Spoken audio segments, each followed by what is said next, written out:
So you're bringing a dead android back to life? No, that would likely be impossible. But I have made some fascinating discoveries regarding synthetic botanicals.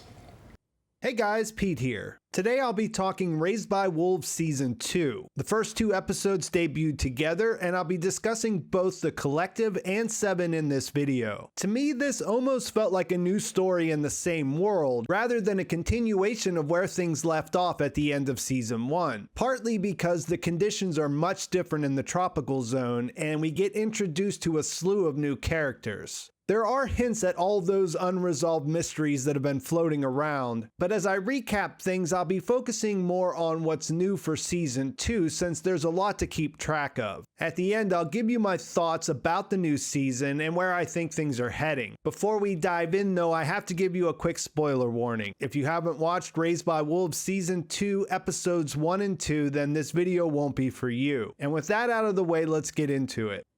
Episode 1 opens with a powered-down mother being discovered in the jungle of the tropical zone on Kepler 22b. You'll learn later that about 6 months have passed since they bailed out of the ship that they passed through the planet's core in at the end of the first season. Remember, the tropical zone was on the other side of the planet from where Mother and Father initially landed. It's protected by an electromagnetic field, and the voice that Paul was hearing, which he thought was Soul, wanted him to stay away from it. This will make sense later and serve as a clue as to what's going on with the voice, so I will come back to that. In this sequence where they collect Mother and Father to bring them back to the atheist arc that arrived in the closing moments of Season 1, we meet several new characters. Tamerlane is an atheist soldier who is skeptical of the AI that is guiding their group, which is called the Collective. Decima is a Mithraic engineer who was working on the ark before the atheists stole it, and she has an android with her named Viril, who we'll learn is a replacement for her daughter that died. There's also an atheist named Cleaver who, in contrast to Tamerlane, seems absolutely loyal to the AI, even going as far as saying he'd be fine with taking orders from it for the rest of his life. You're introduced to the Trust after Mother wakes up to find a tech rooting around inside her abdomen. She demands to be taken to him after she takes control of the situation and hears the AI call to her. Because it was also created by Campion Sturges, it calls her sister, and they seem to get along swimmingly. It notices she has some encrypted files hidden inside of her memory, and she explains that she feels things, impulses, and one of those is to conceal the parts of herself that displease her. She asks about number 7, the android serpent hybrid she gave birth to, and the Trust thinks that since the lander was destroyed, anything inside would have been too. Though as viewers, we know this isn't the case. Mother learns that all of the children have been rescued, and that thanks to her, all that remains of the Mithraic threat is a lone terrorist. He's referring to Marcus, who starts out the season 3,000 miles away, where he shoots down a ship and then tries to use that to attack the Ark. The Trust takes control of the ship before he can do that, and then he shoots the controls, which causes him to crash into the ocean, which is unfortunate since it's actually filled with acid. He's able to escape, and while he's wandering around, he finds some of those metal cards with the symbols on them that we saw a couple of times in Season 1. Remember, Mother had her vision of the ancient ceremony when she scanned one of those. Marcus eventually finds a cave and is surprised to find that there is a temple inside dedicated to Sol. This all feeds into his sense that he's being guided by the deity. Later, when he's out gathering food, he sees Decima and Viril trying to escape from the Collective. They had those bomb packs strapped to them, and the other prisoner, who told them that he knew how to remove them, tried to take his off, it detonated. Luckily, Marcus knows that an android's shoulder pin looks the same as a pack key, so he digs out Viril's and uses it to free them. Because of his well-documented hatred for them, he did want to leave the android behind, but Decima was able to convince him to free them both. He brings them back to his cave and explains that Sol wants him to fill the temple with believers.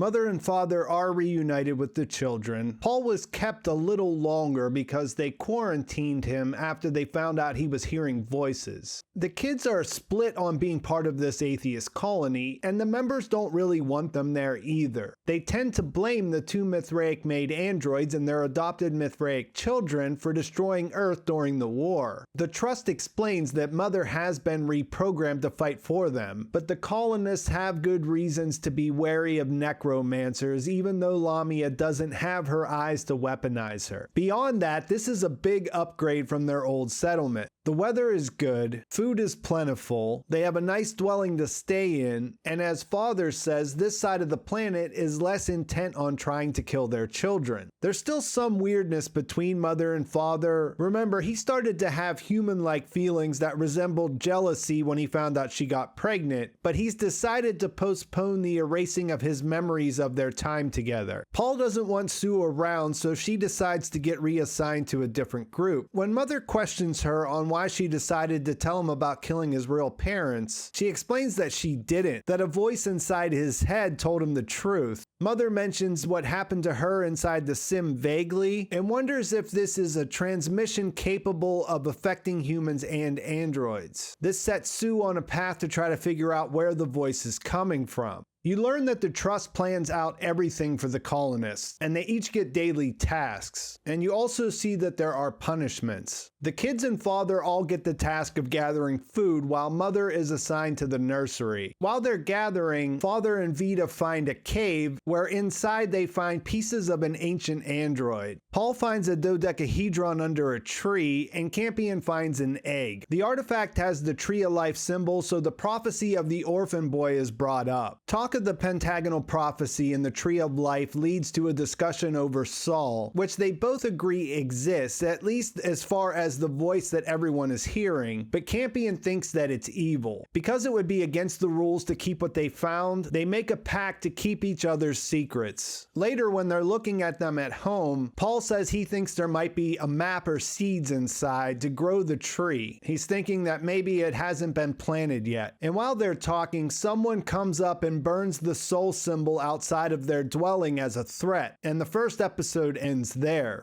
Episode 2 opens with Marcus sitting by the water, and we see Decima come up to sit by him. She prays, and then she says that she can feel Soul's light burning inside of him, that he's the only human being that she's ever wanted to touch. This is all likely because he has Mother's necromancer eyes inside of him, but he never tells anybody about what's going on. After she hears what happened, Sue brings the kids a gun for protection. After they leave, she tells Mother that she found out that there is a signal, but that it can't penetrate the EMF that covers the tropical zone. They don't know where the transmission is coming from, but this leads her to believe that they may be safest right where they're at. When Mother goes to the nursery, she learns that the Trust has a different assignment for her. She has to be the Punisher for the day. She has to wear this suit that they found on the Ark to conceal her identity, and then after she puts on the disguise, she has to go into a room and beat Tamerlane. This traumatizes her, and when she goes to tell Father, she sees that he's collected a lot of pieces of this ancient android. And he says that they date back nearly 1,000,000 years.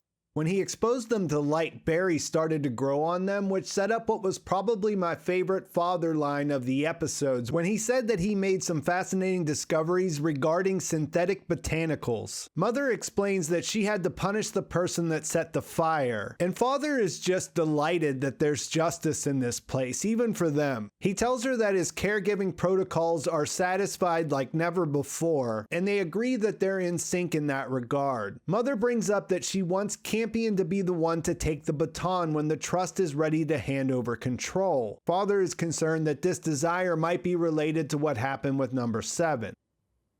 While they're having dinner, Tempest mentions that she's thinking of having her child raised with the others in the collective. Their meal is interrupted by Tamerlane, who as part of his punishment has to come to personally express remorse about the fire. His injuries are serious, so when Campion sees them, he decides that he better come clean with Mother and Father about the things they'd been hiding in their room. He knows this is going to make Paul upset, so Mother agrees to say that she found it on her own, and she tells him to return the egg to its its nest. While he's doing that, number 7 shows up and approaches him. He ends up falling and gets knocked out, so when Mother comes looking, she sees the snake hovering over his body. She scares it away, and after it leaves, you see that she does the robot version of lactating after being close to him. As it's flying away, it scares the colonists who rush to hide in a shed. They close the door and won't let the kids and father come inside with them. Father notices something is in the water, and then the shed gets pulled in. This leads them to believe that number 7 can survive in the acid water and that it is out to kill them. Marcus has his first true believer in Decima. She believes in his dream, which is essentially to start a new congregation of soul believers that are like a family rather than what the Mithraic churches were like on Earth. She mentions that she hasn't felt this good since before her daughter died, and he shows her the metal cards he found. She explains that they could contain data, so they have to find some that aren't damaged. Tamerlane decides to escape, and they find him near the water. They invite him back to the cave, and they get there just as the tide is coming in. That catches the 2 atheists that were following him and kills them. They end up bonding because they both grew up as child soldiers, and Marcus lays out his plan for their new family. He also tells him that it was a robot who punished him based on the precision, and they realize that it was Mother. The next morning, the atheists all get together to hunt number 7. Campion thinks it's innocent and might be a baby, and Paul thinks it might be from scripture. Sue has a conversation with Cleaver and gets some insight into why he believes in the trust. He doesn't believe it makes mistakes and sees it as superior to the human commanders he fought under. Father learns that his task is to be a shepherd for the bait squad. The Mithraics from season 1 are now prisoners, and they're all wearing bomb packs. He's supposed to lead them in hopes that number 7 will try to eat them, and then he can detonate them. Mother goes to Sue to try to have her ducks sealed, and you can see that she's conflicted with what she has to do. She thinks number 7 could be a threat to her children, and that means she should kill it, but as its parent, she feels protective at the same time.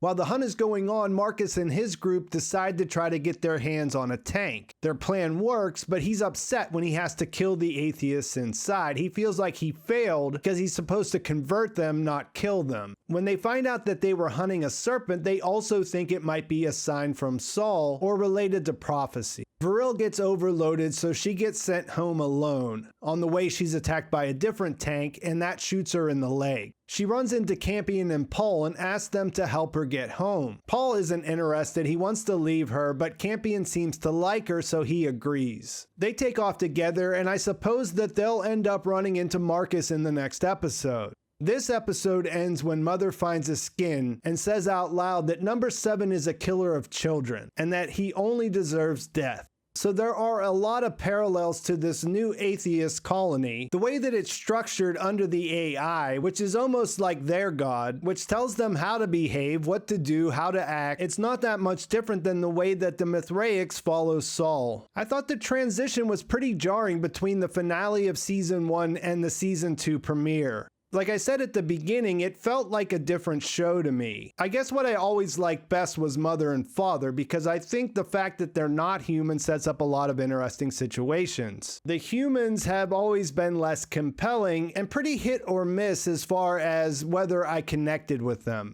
I also have been swept up in the mystery the show presents, but towards the end of season 1, it started to feel like they were continuing to pile a bunch of new ones on without delivering any meaningful answers. So when they jump into a brand new location with lots of new human characters that aren't really that fleshed out, it does feel like it's getting away from the parts of it that I enjoyed the most. That said, there's a lot of sci-fi potential with the trust and what's going on in the collective. And as far as the mysteries, I do feel like they have a grand idea planned out. They're working towards something, going somewhere. So let's get down into some of those pits and discover more artifacts and creatures that are evolving backwards or whatever's going on there. I like this show when it gets weird and takes some chances. And here in these episodes, it had to do a lot of work with this shift between episodes 10 and 11. So I did like that there are a lot of artifacts laying around. that there was some movement as far as Sue knowing that there's a transmission going out, and then little details like Father's android being 1,000,000 years old. So I'm still curious to see where it's all going, and even though these weren't my favorite episodes of the show, I do realize that they had a lot of setting up to do because of the way that they structured the story. Mother being conflicted makes sense, and she is keeping that all to herself. Father absolutely kills me. He's by far my favorite character, and I'm really looking forward to see what happens when he brings this ancient android back to life. Marcus appears to have some powers, or at least something going on after ingesting the necromancer eyes, and everyone is looking at the prophecies and applying them however they see fit. And I think that's a good place to leave things. Let me know in the comments what you thought about these first 2 episodes. What are the biggest questions you have at this point in the story? And what are you hoping to see in the next episode? Please like this video if you enjoyed it. Please subscribe to my channel if you haven't already. And thanks for watching. I'll talk to you soon.